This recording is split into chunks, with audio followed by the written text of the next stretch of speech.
Ladies and gentlemen, my name is Parallax Abstraction, and welcome to Retro Flashforward, showcasing gaming's roots in the current generation. So, I got another little interesting pseudo-blast from the past for you guys that just appeared out of nowhere on Steam. As far as I know, there wasn't too much foreknowledge of this game coming out. But it's appeared here, and I decided I wanted to jump right in and take a look at it. We are looking at a game called Jet Gunner by what I'm assuming is a single-man developer called Sinclair Strange. And, well, as you can tell by looking at this thing, it takes some pretty heavy inspiration from a certain console of the past. Allow me to give you the description of this game as provided by the developer himself on his Steam page. Jet Gunner is a 2D action platform... Wow, try again. Jet Gunner is a 2D action platform indie game that's full of... nostalgia. Yup. Nostalgia. Yeah. Full of action, gunfights, bosses, and explosions, so if you're into the whole 8-bit vibe, you should love this. From the sound, to the graphics, to the flicker, this should pay tribute to those classic hard-as-nails run-and-gun games. Hopefully this should whet your appetite for reliving the good old days. Not necessarily the best description in the world, but I'm guessing perhaps that English is not this gentleman's first language, as you'll see from some of the cutscenes. Though that could be a tribute to Old English as well, it's hard to tell. So options are pretty bare bones here. This can either run in a window or full screen. This is a simple 2D game. It was apparently originally supposed to be a Flash game, so it's not full of state-of-the-art options here. One little bummer, when this game came out, I believe it was on the 4th of August 2014, it had Xbox controller support. Sadly, the developer had to remove that in the first patch because apparently it was not working properly for a lot of people, so it may come back, it may not. For the time being, though, all it supports is keyboard, which is okay. It's not the best way to play a game like this, but it's okay. But I have a mechanical keyboard, so... sorry, you might hear some clicking during this. Not much I can do about that. So, what can I say? Mechanical or nothing. So, this is pretty cool. So, it's got two different modes here. So, the idea, it's a tribute, it's a gushing, smoochy love letter to old school NES shooters, as you're going to see here. So there's two difficulties, normal and hardcore, which as you can see here just makes everything a hell of a lot harder. So, and as I was saying about funny English cutscenes, well, here you go. So 6 stages. There's actually a whole bunch of sub-stages within these. These stages are actually fairly lengthy, much longer than you would see on a normal NES game, which is cool. We must first get rid of the attack group that's destroying the city. Okay. Simple narrative, not a problem with an NES game. And here we go. Is this NES or what? Yes, my friends, indeed it is.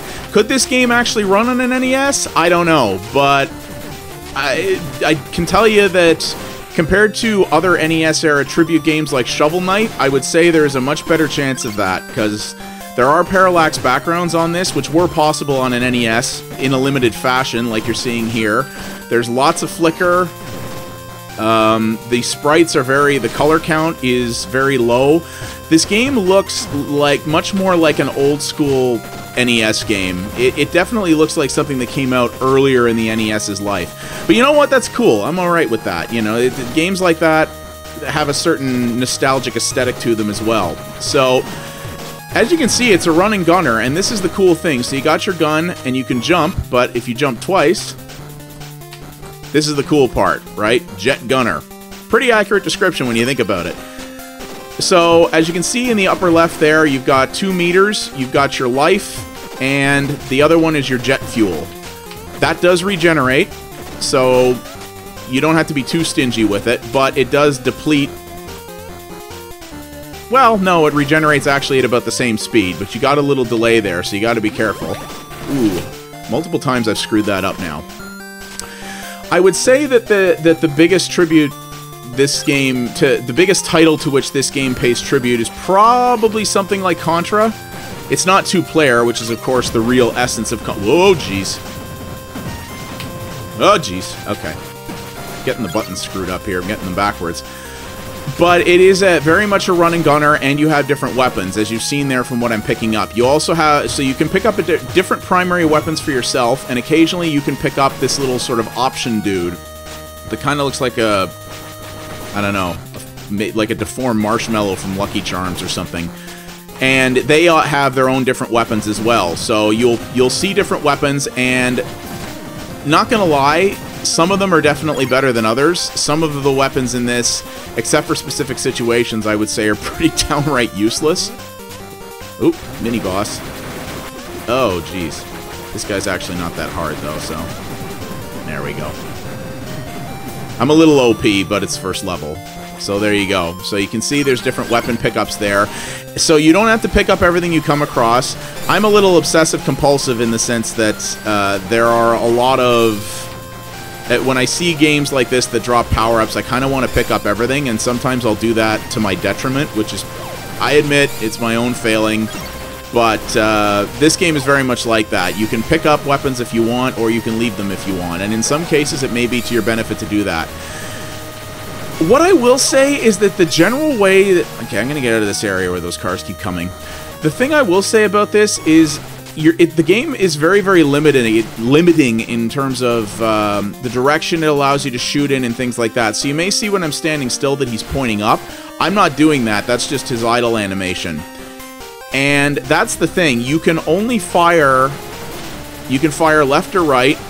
There's no roll. You know, like in a Contra game, you could roll to sort of... in the air to sort of determine your fire direction. You can't do that here at all. When you're jumping, as you can see there... Oh, I ran my option out. But when you're jumping, you also have a fairly limited field of fire as well. So, as you can see, in a situation like this, it can get really, really frustrating sometimes, and it can really feel like as if your shots are not going where you want them to. Especially since, as you saw there, your character actually takes a little jump back when he gets hit with something, which in some of these gnarlier platforming sections can be pretty friggin' nasty. But I kind of forgive it because it's not only... Oh, jeez. I kind of forgive it because it's not only a trope of older NES games, but at the same time, it kind of feels like, to a degree, this is what the guy was going for. He wanted... It feels like the designer of this game really had a vision of wanting you to combine running and jumping in very specific play ways. So, that was a bad way to phrase that, but what I'm talking about is that it really feels like he wanted you to have to really utilize your jetpack and the type of movement it offers in order to effectively take enemies out. So he didn't want you to just be able to point your gun at an enemy in order to take him out if he was in a different position than directly on ground level with you. He wanted you to be able to have to utilize the jetpack and utilize both it and firing at the same time in order to get the best position on the vertical plane in order to take out the enemies you were dealing with. I think that's a key element of this game's challenge. And that's going to be cool for some people. I mean, for me personally, I have no problem with that if it's the intent of the game, and since this game is really clearly designed to evoke a very particular type of nostalgia, both for a certain genre of game and a... Right button. Parallax. Yeesh. But since this game is trying to evoke nostalgia for both a particular era of gaming and a particular genre from that era, I can kind of respect that, because a lot of games like this required you to make use of their mechanics in very specific ways like that. They weren't about giving you 10 different degrees of freedom so that you could approach taking out enemies in whichever way you wanted, some of which may be more simplistic and not as challenging. This game was like, here's the way I'm designed, this is the way I want you to do it, you gotta be cool with that if you're gonna play this. And I respect that a lot. The guy had a singular idea, a singular vision, and said, this is the way it works. You take it or you leave it. So that's cool. Now, and I mean, I like any game like this. We kind of talked about this in my previous Retro Flashforward on Muri, which I believe is still the name of that game. That we... Oh, God. This is a moving level. Is that... What I liked about Muri is that it was not just doing what a lot of modern retro, if you want to call them that, games are doing. Even games that I really like Shovel Knight, which is that they're trying to appeal to retro retro aesthetic and retro nostalgic feels, but they're trying to do it while still making a modern game with modern mechanics and modern conceits, especially in the areas of difficulty and things like checkpoints and that. And like I said, don't get me wrong, I love Shovel Knight. Shovel Knight, there's a good chance Shovel Knight's going to be on my top 10 games of this year. But at the same time, Shovel Knight is a modern game, a game with a lot of modern design wrapped in retro packaging. And I can dig that, but what I really, really like are games where the designer was like, you know what I really love? NES run and gun platformers. You know what I want to do? I want to make a new one of those, but I want it to be like one of those. I want it to be like the game I remember, but have it actually be a new game. And that's what Muri is, and that is most certainly what this game is. He wanted this game to feel like it was something you could arguably be playing on an NES, or where you could take this game, put it on a television in front of an NES player, not tell them it was a modern game, and have them go, wow, I never saw this game back in the day. Who made this? And I think that's what we got here. And I can respect that a lot. This is a game that's definitely not going to be for everybody. You gotta like this kind of game. And if you didn't grow up with this kind of game, it may not be... You may think this is both not a particularly attractive game. Oh, God. This guy is a nasty piece of work. I am not going to do it in this life. Come here, you bugger. I have to say, I definitely would prefer to be playing this game with a pad. Oh! Oh, man, I got him, and he got me. Lame! And we got another example of its old school design right here. Shovel Knight, most of its levels have, what, 5 or 6 checkpoints a pop? This game does have checkpoints, but it's the individual sub-levels. So as you can see, I died on that boss. It brought me all the way back to the beginning of his section. Many would say that's kind of mean and petty. A lot of people like me would say that's the way old video games were, and that's what this is trying to be. It's designed like an old game, but it's a new game. And it doesn't pull any punches. I have read a bunch online that, yeah, this game will kick you in the face repeatedly and make you tell it how much you love it while it does it. And I don't have a problem with that, to be honest. This is a game that's definitely going to have niche appeal. The design... I remember... when I hit up the designer of Muri on Twitter after I talked about that game, he said, yeah, this was a side passion project for me. It's a game that I knew was not going to sell a bazillion copies and make a whole bunch of money. I think I'm going to do better here because I got better weapons. I got my weird little pinwheel things here that are really powerful. Oh, this guy is a real cheap bugger, though. Eat it. Sorry, I'm going to try to... Oh yeah, I got this. I got this. This pattern is really tricky. But yeah, this game gets, like, this game is challenging enough, and I'm just on the end of the first level here, and there's multiple more levels in this. This game gets rock hard. And I believe it will save your progress between each individual stage. We should next take out the robot plant. Yes, we should. In the jungle. Because, of course, where else would you build your robots? I mean, duh. Robots love hot, muggy temperatures. Electronics, that's the best place for them. Don't you know? Anyway. So... Well, this feels like Contra. Holy jumping. So... yeah, and that's what the guy who made Muri told me, is he said, this is a passion project. I wanted to make a very specific type of game for a very specific type of player, and it's not going to sell 1 million copies. But the people who play it are going to love it for what it is. And that's not a platform. Just so you know. And I love that a lot. And to be honest, this game is priced appropriately for what it is, like Muri was. It's going to be... well, as of right now, I think for its launch week, so if you dive fast, you can do this. It's 20% off. I think it's like $3.39. I paid a weird price, $3 something for it. But it's going to be $4 normal retail price when it comes out. $4 frickin' dollars. Like, You can buy a lot more crap for that.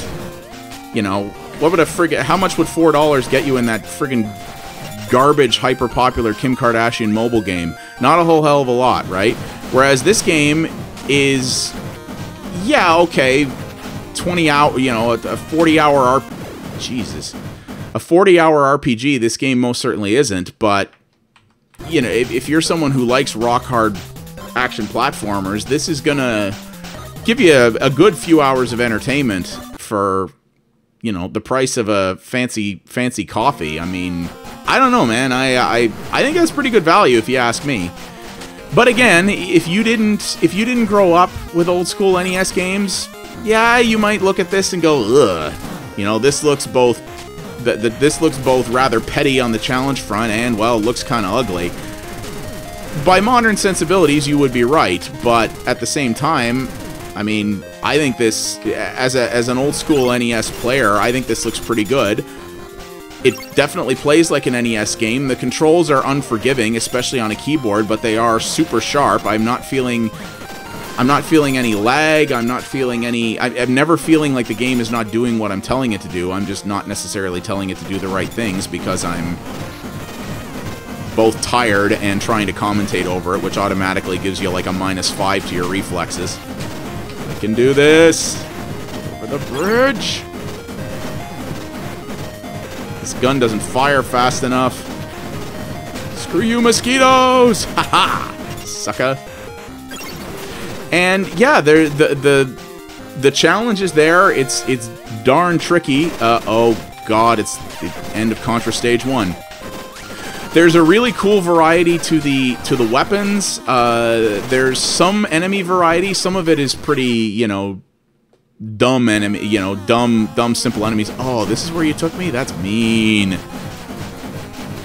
But there's a lot to like. This actually has a full-on scoring system in it, as you can see in the upper right there, and I haven't actually verified this for myself. Maybe I'll do that when I fail out of this, but this game is supposed to have online leaderboard support, which is really cool.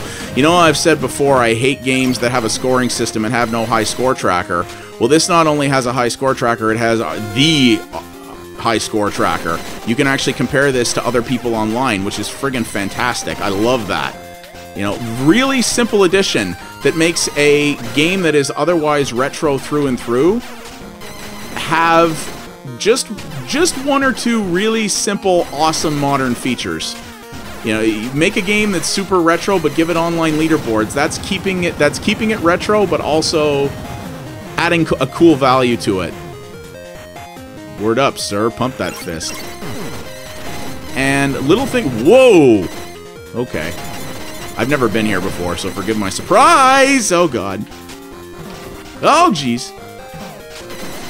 Like I said, doesn't pull any punches. And I think there's a lot to like here if you're the type of player who either has never played games like this and would like to experience what it was like in the old school days, if you will, or you are an old school player who misses some of your old NES-era platformers, but doesn't have the easy means to pick them up again these days and wants something to maybe not something to spend a good, you know, 20-30 hours with, but to give yourself just that little nostalgic tickle that we all have sometimes. This is pretty cool. As I said, it's not for everybody. If you're someone who's looking at this and going, wow, that game really doesn't look like it's for me, I don't blame you at all. It's completely understandable. But this is a... Yep, this is a tough one, alright. But I think this is a great game for people who like nostalgia and who liked this type of game on the NES, and I am certainly that. Arguably, platformers, if I had to pick a genre of game, at least console game, that is my most beloved, platformers and action platformers would probably be it. And for a one-person effort, this is pretty impressive stuff. The cool thing about this game, too, is that according to Sinclair Strange's page on Steam... I don't know what you are, but you're terrifying. I presume you're going to probably come out under me somewhere, yeah. One of the cool things about this game is that on Sinclair Strange's Steam page for this game, he says that there are actually continual content updates that he's planning for this. He said in September, all he says about in the upcoming extras for September is Game Boy version released. I don't know what that means. I don't know if that's the same game with like the sort of green and black color palette of the Game Boy or what, but he says that's coming. October, he says there's an extra level coming. In December, there's another level coming, and then he just says more updates to come. So for your $4, you're going to get a game that's also been promised continual support, which is pretty amazing. There's a lot in here already for that, and for the amount of money, and that he's going to just keep adding free content to it is pretty awesome. So there are challenge modes in this as well, which I've never tried. We can give that a shot as well. Let's take a look. And they are, I'm assuming, now I don't know if these are actually specific unique stages or if the challenge mode is sort of repackaging of stages from the game. I obviously haven't finished the game, so I don't know if this stage is one that's in it. I could certainly maybe see it being one of the later stages because, wow, this is pretty nasty. Oh. Well, that was it, so I guess that's the stage on its own. Oh, except now, oh god, except now we have to beat a timer. So you see, well then. So you see that, yeah, there's a timer and the stages are clearly get progressively harder. So I'm going to assume these challenge stages are actually their own thing, which is really cool in and of itself. Now, the Steam page says leaderboards, but maybe I'm wrong about that. I was going by what it was advertised as, but I didn't actually see leaderboards on the menu there. We'll check after. Bollocks. Alright. So, let's see here.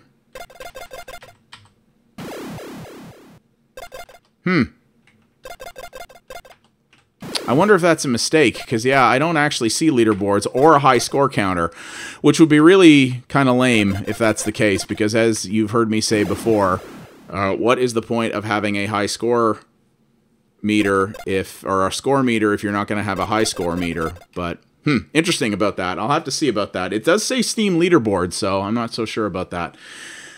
But, yeah, so you get the gist of things here. I think this is pretty cool. As I said, it's for specific players. There's no doubt about that whatsoever. If you got to be someone who's into this, but you know what? If you're not sure if you're into this, you should give it a try anyway. Or if you think it's something that you might dig, I would say, I mean, it's friggin' $4. It's not like you're not shelling out a lot here, so you don't have a lot to lose if you don't really like it. And to sweeten the deal even more, there is actually a demo available on Steam as well. So for this $4 game, the guy actually put out a demo as well. So really, you have all the means you could ever want to mitigate your risk for this. But if this type of game is nostalgic to you at all, or is something that interests you, I highly recommend it. It will challenge you. This might be a game that you'll never beat, to be honest with you. But if you're nostalgic for old school NES style platformers, that's what this is, and it does what it does very well. Auto drain health. Oh my god. So yeah, the game is Jet Gunner, developed by Sinclair Strange. It is currently available on Steam for the PC. It might have Mac and Linux versions for crazy people as well, but I don't know if that's actually the case. I'm guessing it might not, just because it's a one-man show, though those might come later, who knows. Oof. And as you can see, it's mean, but it's pretty cool, and I love to see games like this. I'd like to see more games like this come out, so hey, if you want to see more, support the cause, man. It's a good option. My name has some Parallax Abstraction. Thank you guys very much for watching. If you like what you saw, please consider liking and subscribing to the channel. It helps me out a great deal. But yeah, hope you enjoyed this, and I will see you next time. Take it easy, everybody.